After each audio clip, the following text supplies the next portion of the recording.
Steve Wilkos started as a Chicago police officer who then became the security guard on The Jerry Springer Show, until he got his own talk show in 2007. Today I'll be speaking to Anca Pennington, a former guest of The Steve Wilkos Show. In this interview, you will hear the dangers of false lie detector tests and the damage that it does to people's lives. You are here to talk about your experience on The Steve Wilkos Show.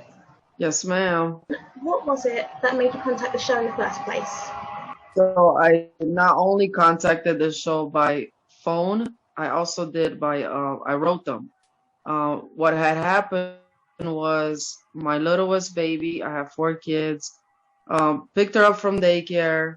Her dad had her, he gets my 2 youngest kids for the weekend. I dropped the kids off at his mom's house. And when my baby comes back on Sunday, she has these 2 marks on her leg, okay? Having 4 kids, we were newly broken up, so I'm sure that has something to do with it, like the way my emotions were high. His changed her diaper. I saw these marks and I panicked, and I tried to talk to him and ask him what the marks were. Mind you, there was cat hair in the diaper bag. He wouldn't give me any answers, and so he had a new girlfriend. Me and her never got to talk, but when she sent me a message, it was like, I'm gonna fight you on the spot. It was very aggressive. And when I saw the marks, I went crazy. I really did. I was like, what is this? At first I thought it was cat bites, because it was a cat hair in the diaper bag. And then I called CPS that day. I wasn't getting answers. I was very emotional. I went around my neighborhood, asked what do you guys think this is? And I had friends that were like, oh my gosh, you could look like cigarette burns. And when you hear that, you're like, I'm going into, I can't even explain to you. So then I call CPS. CPS comes and checks the baby out at daycare. A couple weeks go by and they're not giving me answers. She did not tell me to take the baby to a doctor. I kind of just was waiting for her to give me some advice. So I have watched Steve Wilkos all my life. I never questioned polygraphs. I thought that his show was real, because you see the reactions. It's like, oh my gosh, people are going to jail. Exactly. I didn't question. So I called them, and then I didn't get an answer. About a day or 2 later, I wrote them. And that's when they had reached out to me. I spoke to a producer. She had me, explain to her what's going on. And I told them, CPS said it could look like pinch marks, that they were still investigating. But I have friends that are telling me these look like cigarette burns. So I need to know the truth. I think I did assume. I think the girlfriend did something just because she came at me so angry. So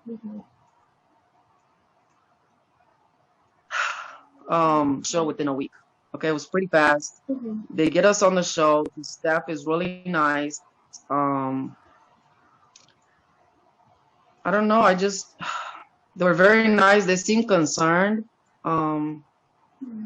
Once you get there, like in the morning, you get there maybe about 6 a.m., 7 a.m. the plane lands, right? Yeah. And then they drive like an hour or 2 hours to the Steve Wilkos Show. You get there right away, you sign a bunch of papers, this was not when the contract was signed. I didn't even know I signed the contract. But you sign papers, it's pretty much tax papers or something like that. I didn't read all of them because there was so many papers. And so after you sign these papers, you go right to Dan's office. Okay. You go to Dan's office and you take a polygraph. Okay. When you told the father of your children that you want to go on the show, what was his reaction? Was he like, I don't want to go on the show? Or did he hesitate? Or was he like, okay, let's go on the show? Was he okay with it? He was like, Anca, you're going to look really stupid. I don't know. He was telling me he did not want to get on the show, but he was telling me things like, you're going to look really stupid. And I'm just asking him, like, why didn't you care? It's just because his reaction was not what I expected. I thought he was going to get on board with me and like, let's figure out what these marks are. And it's like, it's just me trying to figure out because I'm over here. So I think it was just a lot of miscommunication. Like I said, at the time we had just broken up. got in a new relationship. You know, me, we were together almost 5 years, so that did like it, I was going through a lot at that time, you know, from so many sides, and then to see this and but yeah, he did. He came on the show. I don't think they wanted to go. They didn't want to go, but When you went to the rooms to set up the polygraph test, how was that? What, were they nice to you? Were they being very kind when they were setting you up with the machines and stuff? it was just Dan. I got into his office, really small office. It was just Dan. He seemed very personable. He seemed nice. We had a little conversation. He had adopted kids, and I was adopted. So I could relate, you know, on that with him. I told him I had a tough childhood, you know, and so then before he gives you the polygraph, he reads the story, right? He reads the storyline to me. He says, Anca, I'm trying to think his exact words. He pretty much says that my ex cheated on me with the new girlfriend. He also told me, hey, stop me if something's not correct and we're going to fix it. So I'm like, no, he didn't cheat on me. We were broken up. So, okay, I stop him there. And then he says, and she noticed cigarette burns on her daughter's legs. I was like, I stop him again. And I was like, no, I said, CPS told me it could look like pinch marks. But I have friends that told me it looked cigarette burns. So CPS did not tell me that. And so he's like, okay, we'll fix that. You know, he gives me the polygraph. In the polygraph chair, I started crying because the way he was asking me the question, it was like, he said, burn. And I'm already thinking somebody hurt my daughter. Like, it just became so real. So I start getting very distressed. I started crying. He continued on with the test. The test lasted maybe like about 20 minutes. It wasn't even that long. I would say about 15 to 20 minutes max. And I get off the polygraph chair. He pats me on my back. He says, it's okay, darling. He does that. So yeah, and then we just go to the hotel room for the day. The show is not taped that day. It's the next day. In the questions, did you see him kind of twist any words or twist any questions to make it a certain way? Or was he just asking questions fine, normally?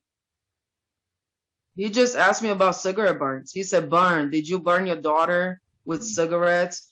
And then the other one was only 2 questions. He said, do you know who burned your daughter with cigarettes or something like that? But why did they use cigarette burns when I told you that is not what CPS told? You know what I'm saying? Why did you guys go with the cigarette burns? Exactly. What happened the next day? How was that? So at 8 o'clock, they wake you up. You go to the studio. Mind you, you're in this room. It's like a interrogation room. Being to the fact that the TV does not work. You're in there for hours. They give you cigarettes. They have packs of cigarettes on hand that they give you. So all you're doing is, if you're a smoker, you go outside, you smoke, you stay in this room. The producers come in there and they coach you and they say things like, how are you going to say this? Remember, she did this to your daughter. So they amp you up. They get you worked up, and they pretty much tell you how to show emotion. Show emotion. At one point, the producers came in the room and she said, oh yeah, she's acting guilty. She doesn't want to get on the plane. So then I'm like, oh, she really did this. So, you know, I'm getting like, and if people know me, I'm very passionate. I'm a very passionate person. Though I have a temper when it comes to my kids and somebody hurting my kids, like, I'm very passionate. So they were amping me up. They were like, and it's continuous. They're doing this numerous times. They're coming in there. They're telling you, how are you going to say this? Make sure you do this. Don't say this. Oh yeah. It's like some type of brainwashing technique that it seems like it. I don't know. It's just weird. I didn't know that Steve was doing that, because it makes Oh it yeah, looks so authentic. Yeah, on TV it looks authentic, like genuine reaction. So to hear this, it's definitely something that the that's world why doesn't people know. come on the stage. Yeah. This is why people, when they first go on the stage, they go crazy and they yell, because they tell you to do that. They tell you to go in there and show your emotion and stuff. They get reactions from the public, from the audience. Yeah. Okay. So now everyone's amped up. and then it's time for you to go on the stage. How was it? How was Steve? How did he treat you when you first saw him? This was your first time meeting him. So how was he compared to what you thought he was going to be? Mind you, you don't meet Steve. You don't meet Steve at all until you get on the stage. You don't know what he's like. He never sits down and talks to you. You do not meet him. But I do want to mention the fact that after I got my makeup done, they take you into this room with there was 5 or 6 other people, strangers, and they give you this piece of paper. It's about 3 pages long. She has a video camera, and she asked you to say your kids' names and their birthday on the camera. Everybody's reading this piece of paper. You can't really read because you know you're about to get on stage, but that's the contract. That is the contract, and that's the waiver. And I did not read. I couldn't. I was under so much pressure, and I don't know, just knowing you're gonna go on stage, that's already scary. That's when they give it to you. Wow. Yeah. That's their tactic. That's why. Oh, okay. Very clever. Wow. Yeah. Jesus. And so, mind you, nobody's verbally telling me anything that this show is for entertainment purposes or any of that. I get on stage, I'm going crazy. I'm like, why didn't you care? You know, I'm very emotional. I sit down with Steve. He could not give me eye contact. The first thing that I had a little weird feeling, I didn't feel like he cared about my story. He did not give me eye contact. He was looking above my head, maybe to his wife or whoever. He starts off the show like, Anca came, and he looks at me. He's like, oh, how do you say your name? And I was like, Anca. And in a very, just not a nice tone, he was like, oh, for some reason, I can't remember that name. Very, very, very cold, no emotions. I tell him my story. It doesn't seem like he's, I already maybe felt like he was against me, like he was not on my side. I don't know. I had that feeling. Yeah. I was very genuine. I knew that I came here for the right reasons, and so I continue on. He brings my ex and girlfriend on stage. It's just a hot mess. We're arguing back and forth. That was the first time I ever met the girlfriend, mind you. I never met her before that. Oh, I thought you met her. Oh. I had never talked to her on the phone. We only had exchange over messages. Ever. I have never met her. She wrote me on Facebook, and that's the only conversation we ever had. But she met your kids before she met you? Yes, she met my kids. And see, people wanted to act like I was bitter. I wasn't bitter. No. I was hurt. But I still knew that my baby dad was taking my kids to the new girlfriend's house, and I was okay with that. If I was bitter, what do you think I was going to keep the kids home? Exactly. But I knew that you can't force anyone to be with you or want to treat you good. So we're on stage, and he reads my ex and the girlfriend's lie detector first, and they pass. And then I still didn't think anything, because when you're innocent, you're like, I didn't do it, yeah. So then he reads the first question: Do you know who burnt your child with cigarettes? And it comes up, oh, you did not tell the truth. And I'm like, what? I thought she did it. Do I know who did it? I thought she did it. So of course, still not thinking of it. And then he reads that question: Did you burn your daughter with cigarettes? And when you did not tell the truth. At this point, I'm in shock. I'm like, no. I was like, no, please. I was like, where's Dan? Where's Dan? Dan was so kind to me the day before, and then to get slapped in the face like this is I was like, I didn't do this. Please. I'm over here begging. At one point, I know I blocked out some, but I'm screaming in a high-pitched voice, please. I'm just I'm in shock, because I believed. Oh, it's just the most horrible. I don't want to get emotional, but that was just the worst thing. So then Dan comes on stage, right? He pulls up chart results, and he's like, yeah, she was supposed to pass with this and that amount of numbers, but look, Steve, she failed. And the marks on her legs look fresh. She definitely did. Oh my God. And so at this point, Steve and Dan are facing each other. I dropped down on my knees, and I'm like, please, I'm begging you. I did not do this. The audience is booing me.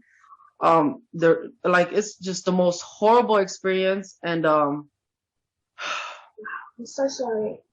I just felt so desperate for somebody to hear me that I did not do this. I get off stage and I look at the crowd and I'm like, this show is crap. You know, like that's when finally I'm like, what did they just do? Like, how is this possible? I didn't know about false positives. I didn't know about any of that. I just watched the show since I was a little girl and like really believed it.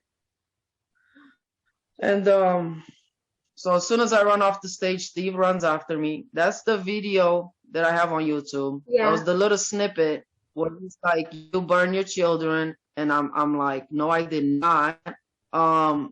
He threatened me. He told me I was never gonna see my kids, that I was a disgusting mother, and oh yeah, I was gonna end up in jail.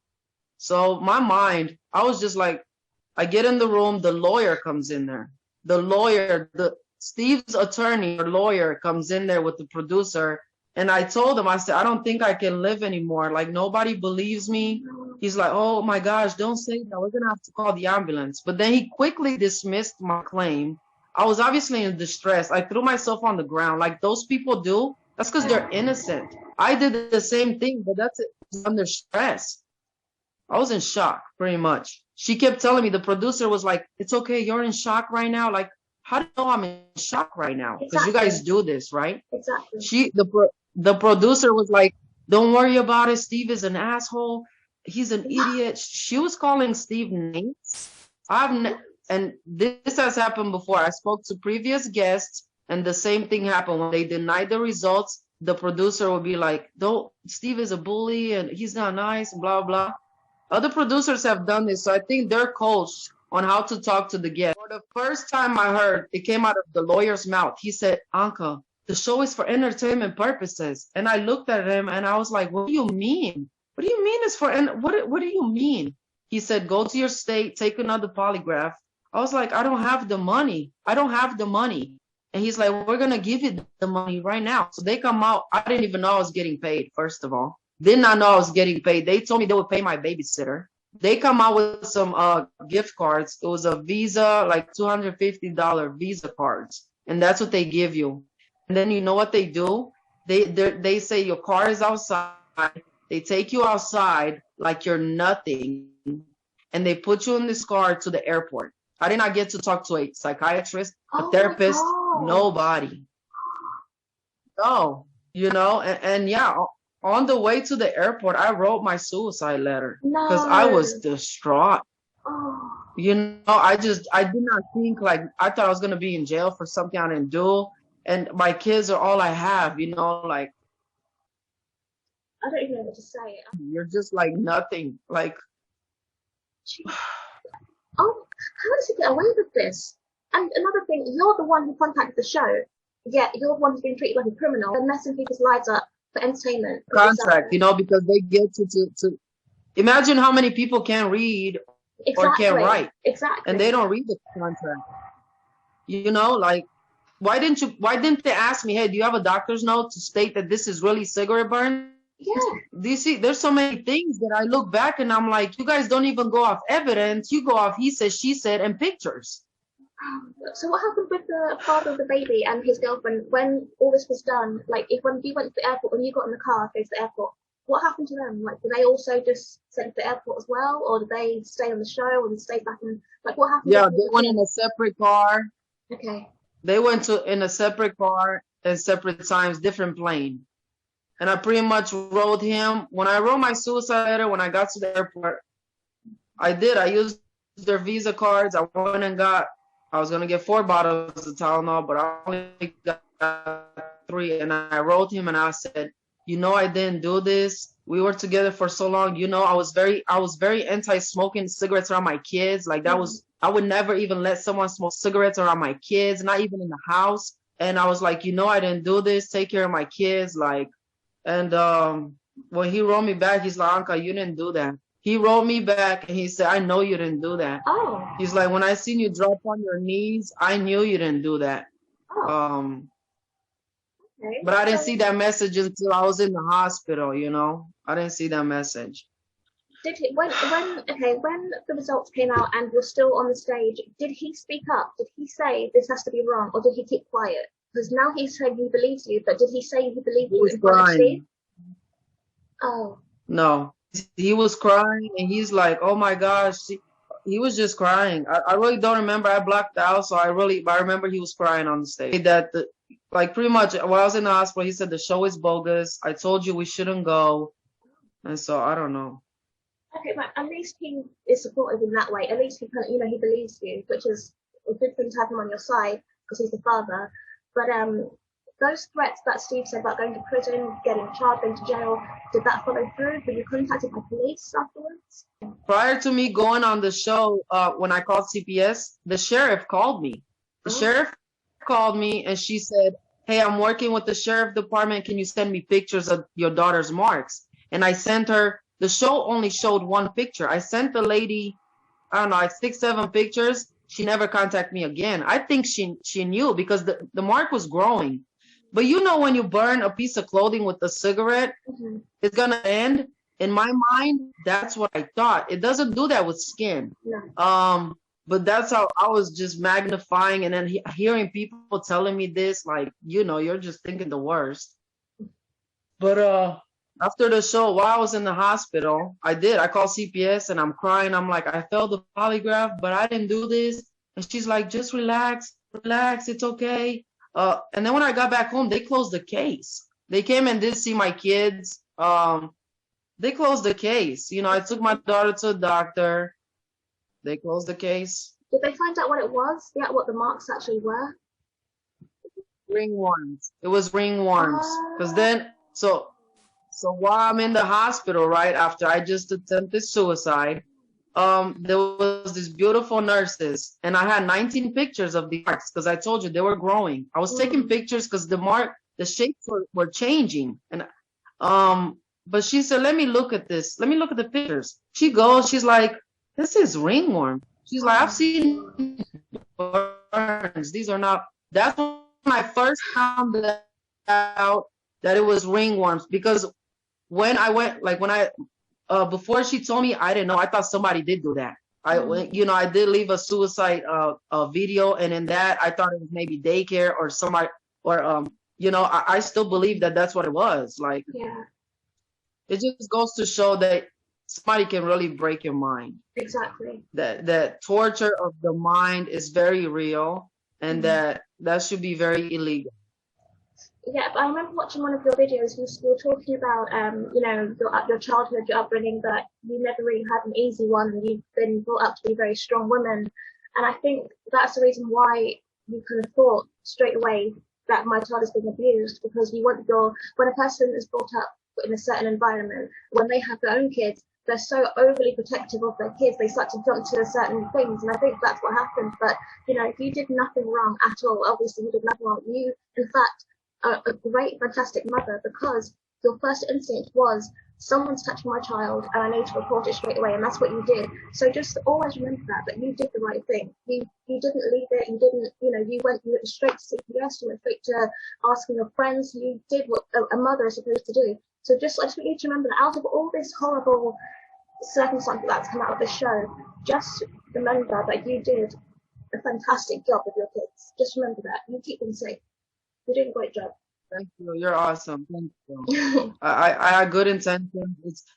I should, and I feel like CPS failed me. They should have been take her to a doctor. But for some reason, I thought because CPS investigates abuse, that they knew. I don't know why I thought that they knew what abuse looked like more. I didn't even. Maybe it's just like, I don't know, being so closed in, or I don't know where that's from. I just expected her to kind of lead me on what I should do. You said that you've spoken to other guests on that show who've had similar experiences. What have they done have they sought legal action towards the show? Or if this happened to more than just one person, why hasn't anybody come forward and, tried to sue the show? Or have you tried to sue the show? So I have talked to some. I talked to the young lady, and she said she went on there in 2016, and that she pretty much said that she still has trauma from the show, but she was scared to come forward because they threatened her with legal action. I was scared too. I was scared. I was like, are they gonna come kill me? But I felt like I needed to. Now I have proof. A lot of people don't have proof, and I need to do something about this. I think that because it's a lot of minority groups that are targeted, that they don't feel like they have worth or a voice to speak. Exactly. So that's where it's coming from, you know? Yeah. They know who to target. Oh, have you done, you know, drug addicts or people that have had trauma? That's who comes on that show. So why do you think that they never have celebrities on there? You have taken the right steps. And number one, you started a YouTube channel. What other steps are you going to take to get redemption from this? Because there's no way that they can get away with this. They can't. I created a petition while I was in the hospital. I did that.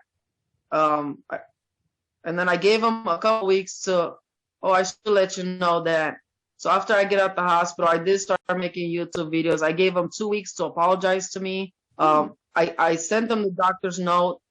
The lawyer called me at work and pretty much mocked me and told me they were going to release the show anyway after I gave him the doctor's note.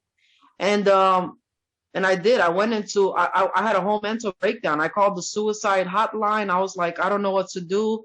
Like, I quit my job. I couldn't even function. Like, and then they did. They put that snippet up. And then he called me and he said, hey, if you take down your videos and sign a piece of paper, we're not going to release the show. And at that point, I was like, no, I don't care. Release the show. You already released the snippet and you blackmail me with it. And at this point, I don't care what you do. I will not take down my videos. And he kept calling me. He kept calling me back to back. And I blocked him. And I have not talked to that lawyer since that day, because what kind of character do you guys have? Not only did I already go through enough, like, these people are very cold-hearted. You know, I try to see good in everybody. And I'm sure they got it, but what you guys are doing to people, it will last. Like, even till this day, I suffer from PTSD and I have anxiety attacks and panic attacks. And I still have to be a mom to my kids, you know, and it's like, I just need an apology. You guys, that's all I wanted, to acknowledge that you did something wrong. But I'll never get that, and that's okay. I think I've came to terms with that. I just don't want other people to go through this. Right. So before we end the interview, where are we now? Where are you now in this whole process? So is that the last time you spoke to anybody connected to that show? So where are you now with everything, with Steve and everything? How's it been? Yeah, I have not talked to the show. They blocked me off of Facebook. They blocked me. I can't comment on their YouTube videos. Dan, you know, same thing. Dan actually erased his whole Facebook page when confronted. Are you familiar with the antipolygraph.org? His name is David Mashke. I don't know if I'm saying that right. But he was an ex-FBI, and he had a false positive on his polygraph. And this is how he came up with his nonprofit to make people aware that false polygraphs are very possible, and guilty people can beat one, such as Steve Wilkos. Come on my show, take a lie detector test, whether you set this up. He would never. Never. How credible are lie detector tests? Because people always say they know how to beat it. Well, put it this way. Would I ever take one? Hell no. I mean, I would never take one. Why? What are you hiding? Why? What you hiding? No, what are you hiding, Steve? It's not that I'm hiding anything. I'll say this. I did beat a lie detector test when I was younger. I had to take a lie detector test, and I lied on that thing. You can't look at the show the same when you see that. It's like, are you serious? And you yell at people? That's what he does. I don't know. It's some type of power trip. It's just sad. It can't feel good. It can't. I know he makes it seem. I don't know, but I know he can't feel good about it. I'm sure he goes home. There's no way he's happy about it. If I'm suffering and I'm innocent, they're for sure suffering. They're gonna forever remember what they did to me, and that the fact that they pushed me over the edge, like, so that's what they gotta live with. I just feel like they need a disclaimer. Stating that the show is for entertainment purposes, because when people leave out of that show, imagine how many people get death threats. Imagine how many people lose family.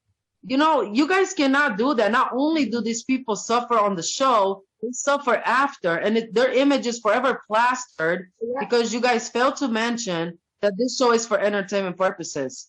It's not fair. I don't know how this is legal. And see what happened on Jeremy Kyle.